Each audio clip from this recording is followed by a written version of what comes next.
Here we go. Okay, so just like a lot of crazy stuff happening all at once. I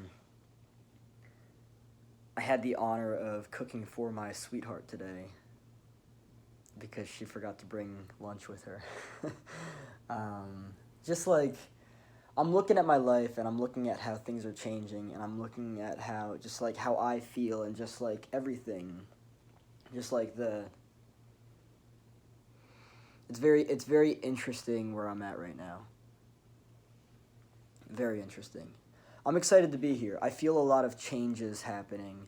I feel a lot of kind of like, I don't know, um, my standards for myself, for life, for relationships are in a place that they've never been, and I'm really happy about that because just like looking at how things are unfolding in my life, looking at how I feel, um, I'm in a space mentally and emotionally that I've never been in before in my life, and it's really cool to see how things kind of like evolve through there and from that. Um, setting standards, setting boundaries, being much more present with everything, being very focused. I think that focused is like the one thing that I want to look at here because it's really interesting how focus can just transform someone's life, right? And you know, most people are like, I can't focus, and it's like, yeah, well, if you've practiced, you know, distraction 24/7, 365, like, yeah, you're gonna have a really hard time with life.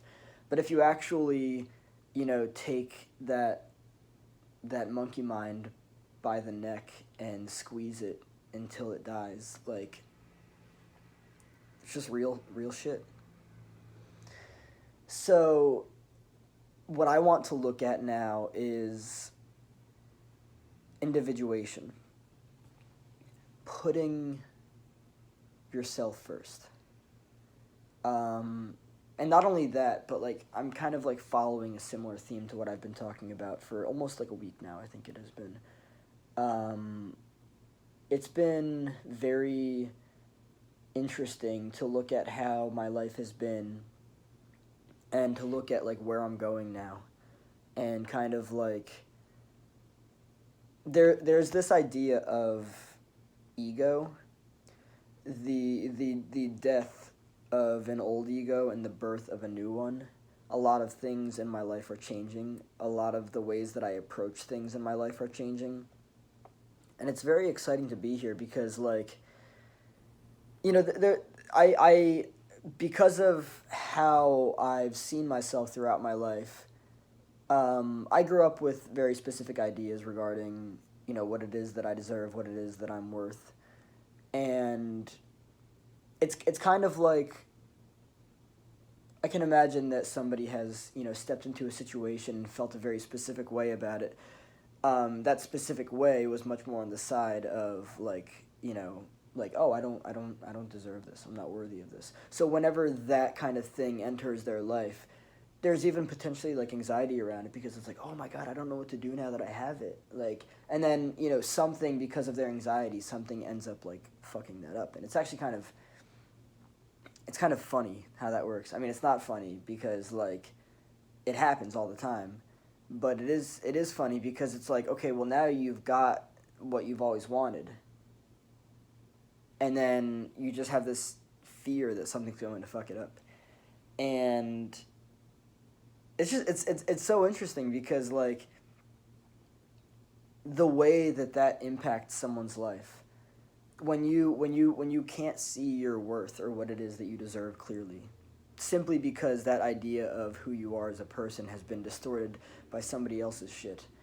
You know, you end up just being out of balance. Like that's just the way that it is, and it really it really puts things in a weird way because one of the worst things that you can do for yourself, especially when you don't see yourself clearly, is make something separate from you, right? Um, based on how you see yourself and based on what it is that you think you deserve, there are things that you experience in a day-to-day life that you look at in one of two ways. Either, you know, and it might be unconscious, but one of two ways. You either believe that you're worthy of it and it's not going to cause you a bunch of anxiety being around it because it's like, oh my god, I better not fuck up because I've waited my entire life for this shit, right? And then that in and of itself causes you to pursue the path of potentially fucking up in some way, shape, or form. Or the way that you feel, like, all right, you're either with someone or you're with something, you have something, you're doing something that when you look at it, you're like, I don't deserve this. I'm not worthy of this. Even though that's just a belief that has been conditioned into your subconscious. It doesn't mean it's true. It just means that it's a belief that's been conditioned into your subconscious. So you go from there and you look at everything, and depending on how you feel in the situation, right? Like, say for instance, people that actually treat you well, right? That will feel weird. It will feel like you don't deserve that. Why? It's likely because you've grown up in an environment and with people that actually treat you like shit. So being treated like shit is actually safe for you, even though it's not good. It's just, it's what you're used to. It's what you're familiar with. And it's like that kind of stuff, like, when you look at it and you're like, oh, okay, so that's how I feel about this. Or approaching this specific thing, I feel this way, and I approach it that way based on how I feel. Like, it's crazy how much, how often people push away, people especially, other people especially, but also things, simply because that person is treating them so well and they don't think that they deserve it. When you are brought up in an environment of bullshit and abuse and all that stuff and trauma, you get very used to that. So when you don't break unhealthy patterns that lead you to that, you experience you experience more of that, and that's because it's comfortable for you, it's familiar for you. But then instead, not that if you break the pattern that leads you to that, but if instead you find yourself in a situation with, I don't know, someone who actually treats you well, you're going to leave because you're going to be like, this isn't love. Why aren't you screaming at me? Why aren't you physically abusing me? What the fuck is going on? Like that's how crazy this shit is. So like you have these ideas regarding what it is that you are worth, what it is that you're deserving of. And they all put you in a very specific role. They all put you in a very specific mental space. That's just the way that this stuff goes. So seeing that clearly and understanding that is absolutely necessary. A lot of people are missing out on things that they are so worthy of, so deserving of, simply because they grew up being instilled with these ideas that, you know, this or that is out of reach and somewhere else, and somebody else gets it but you don't. Money is a great example. You know, we get this idea that, like, money is the root of all evil. It doesn't grow on trees. Money is not for people like you, right? Like, all of these things repel, right?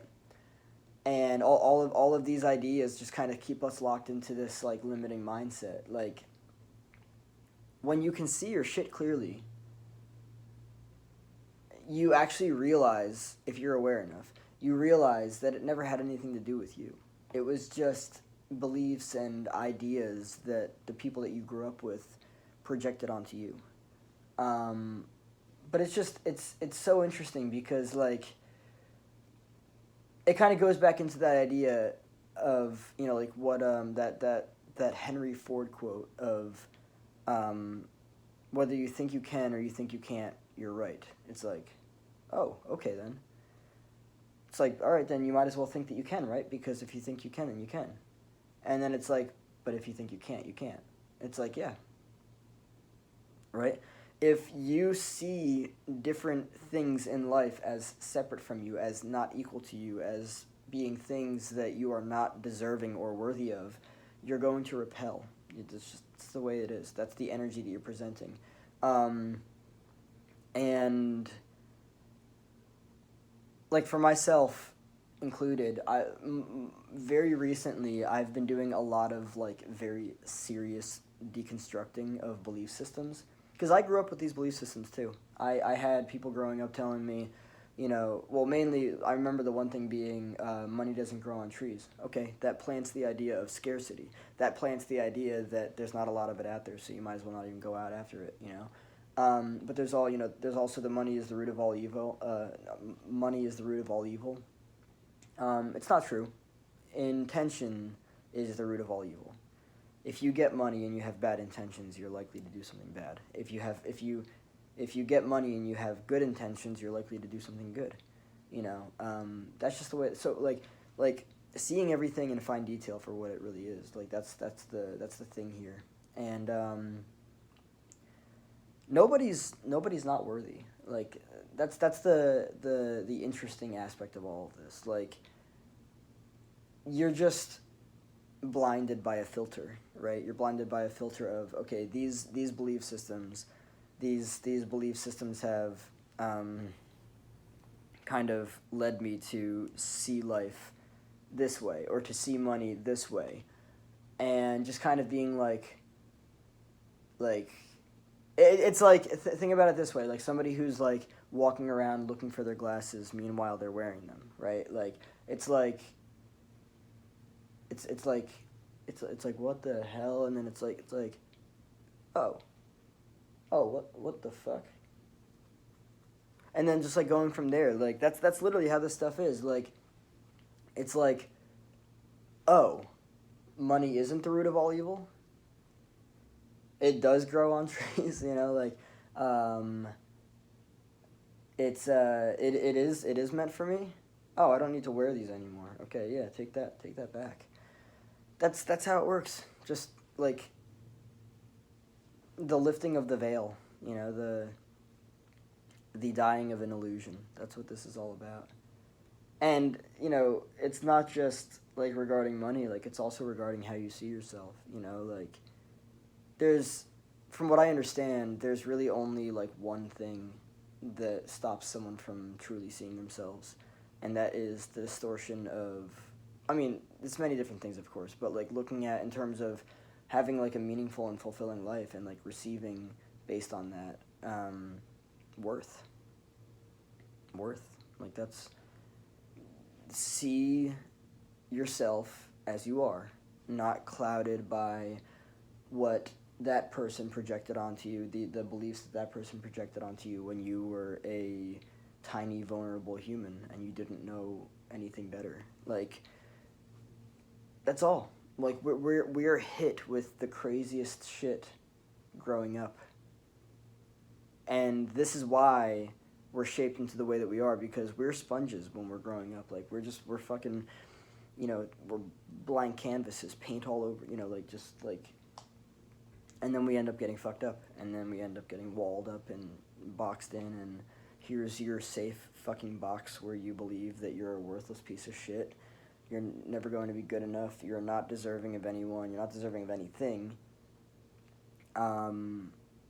Money is the root of all evil. It doesn't grow on trees, and you are certainly most not deserving of it. You are not worthy of receiving any of it, and you just live in that box. That's it. Get yourself out of the box. That's all. Not saying that it's easy. You have to really beat the shit out of your belief systems and break them down and stuff, and actually break it open and be like, oh, that came from that person, or this one came from that person. And then just be like, okay, I'm giving you back. Okay, I'm giving you, hey, look, I've got a bunch of dusty, boxes and everything, I found in the attic. They were really fucking me up, but I realized to me from you. Okay, yep, take that shit back. Just like unloading all of the shit that people have given you and like realizing that it was never yours. Like that's it right there. That's it.